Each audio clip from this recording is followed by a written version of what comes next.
നമ്മളുടെ ശരീരത്തെ നമ്മൾ എത്രമാത്രം ഉപദ്രവിച്ചാലും ഒരു 10 ദിവസമൊക്കെ നമ്മൾ ആ ശരീരത്തെ തിരിച്ച് സ്നേഹിക്കാൻ തീരുമാനിക്കുമ്പോൾ വളരെ ഗംഭീരമായിട്ട് ശരീരം നല്ല റിസൾട്ട് തരും. പക്ഷെ ശരീരം നമ്മളെ വെയിറ്റ് ചെയ്യാണ് എന്തെങ്കിലും നന്നാവുമോ എന്നുള്ള പ്രതീക്ഷയിൽ. ഒരു നാച്ചുറോപ്പതി ഡോക്ടർ എന്നുള്ള നിലയിൽ ഒരു ആരോഗ്യകരമായ ഭക്ഷണശീലം എന്താണെന്ന് ചോദിച്ചാൽ ഡോക്ടർ എന്തായിരിക്കും ഒരു ഉപദേശം നൽകുക? അത് ഓരോ വ്യക്തികളെ ഡിപ്പെൻഡ് ചെയ്താണ്.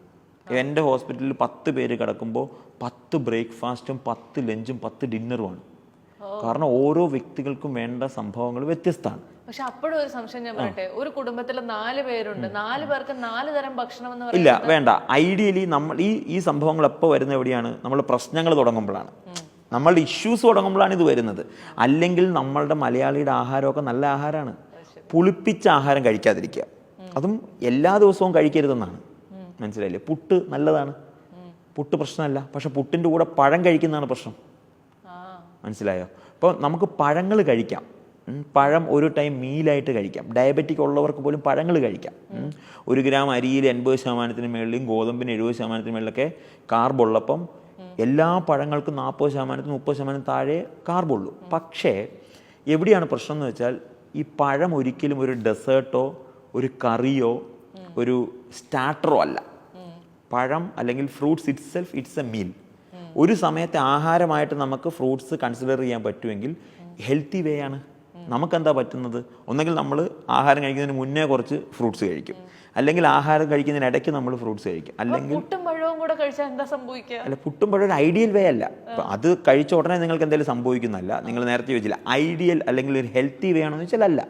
പുട്ടിൻ്റെ കോമ്പിനേഷൻ അല്ല പഴം ഹെൽത്തി വേയിൽ. അത് വൺസ് ഇൻ എ വേയിൽ കഴിക്കുന്നതിനല്ല പ്രശ്നം, അത് നമ്മളുടെ ശീലമാകുന്നിടത്താണ് നമ്മളുടെ പ്രശ്നം. പുട്ടിൻ്റെ കൂടെ കടല കഴിക്കാം, അതാണല്ലോ നമ്മളുടെ ഐഡിയ. അങ്ങനെ ഉണ്ട് നമുക്ക് നമ്മളുടെ ശരിക്കും ജീവിതശൈലി. ഇപ്പോൾ ഈ കർണാടകത്തിലൊക്കെ നീർദോശ എന്ന് പറഞ്ഞ സാധനമുണ്ട്, കേട്ടിട്ടുണ്ട്?